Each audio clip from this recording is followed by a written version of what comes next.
G'day guys, Zach here from ZJ Building. I'm here at beautiful Summertown checking this project out and got me thinking a little bit about this whole design process and how do you get from an idea in your head to something that's under construction, get through to handover and then beyond. So this is actually something that we're talking about in our most recent article, so I've got some tips for you. So what we've found is with most homeowners, the hardest part about renovating is not making all the decisions during construction, but actually trying to understand what they should expect during the whole design and construct process. Doing this without really knowing is kind of like walking around in the dark. The lights are off and you don't know what's going on. All you want to do is have someone turn the lights on so you can see clearly what the next step is and what it is the next thing you have to do. So I'm going to break down for you what our process is step by step, and hopefully that helps. It's important to understand as well that we all have this preconceived expectation that's built within us through years of just all of our lived experiences, TV shows. They give us a bias that makes us think things are going to run a certain way, and that kind of implants some preconceived ideas that gives an expectation that may be misleading, and this can cause a lot of stress if that is not corrected. So this is why the first step in our process is all about setting your vision. Doing a design consultation with us and really understanding exactly what it is you want to do and the steps forward from there in terms of expectations.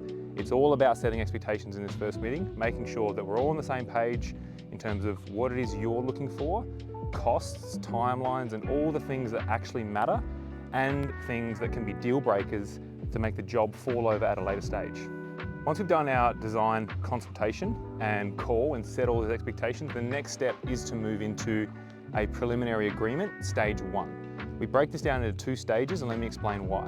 So stage one is all about, once again, building a design that you are comfortable with, that you are happy with, and aligning that with budgets as early as possible.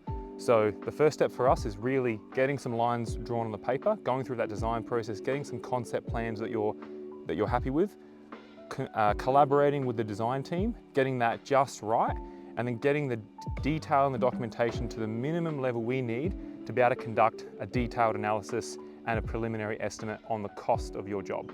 That way it sets us up perfectly to make a decision to move forward into stage two. All right, so stage two is all about the approvals and getting the green light for construction. So that's going to be things like detailed documentation, all the construction drawings are completed. We go and get soil tests, we get the engineer involved, we go to the energy efficiency consultant. There's quite a few pieces we have to manage. We handle all that in-house, but it's all the technical information that gets us your full development approval.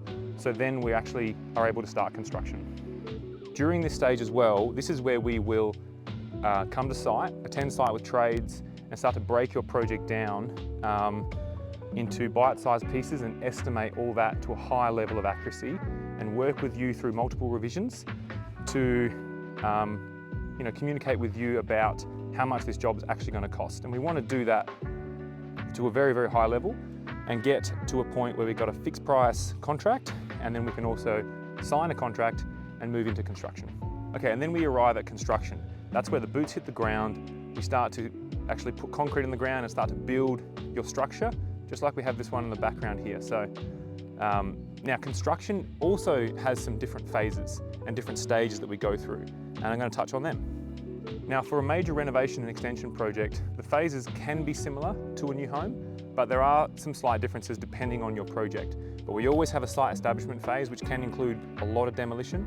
Then we're going to get your slab in, then we're going to go to the frame stage, then we're going to go to the lock-up stage, so getting all the cladding in, which is where this project is at. So this building is locked up, watertight, and sealed inside. And then the fit out of all the beautiful things that you've picked during design start to go into the home.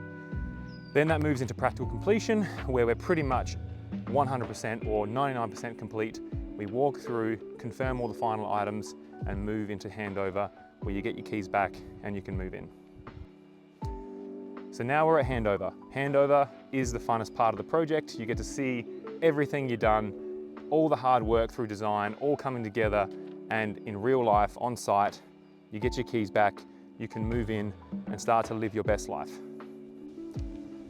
Okay, so a few tips to help set your expectations throughout the design and construct process. Number one, ask your builder to thoroughly explain their process to you. much like what I've done just now, but obviously in their language, face to face with you so that you understand it. Don't forget to ask any questions. If you don't understand, make sure you get that resolved. Number 2, try to work to a shared timeline. There should be some sort of building schedule online, live, that you can both look at. That'll keep the project on time and your expectations set. And finally, you need to stay involved. Don't abdicate everything to someone else. Even though a lot of the details will be sorted through design, during construction, especially with extensions and renovations, there's always a lot of finer details that will need you to be across. So a good builder will always keep you on site for site meetings and going through all these details, but just make sure that you've got the time and you commit to it. All right, so that's a pretty comprehensive breakdown of how to go from a design in your head to a project like this. This one's almost at completion. But if this all sounds good and this is something you want to chat with us about, jump on our website. There's a heap of free resources on there. Download some of our ebooks, and if you're ready to chat, request a consult, and I'm looking forward to speaking with you.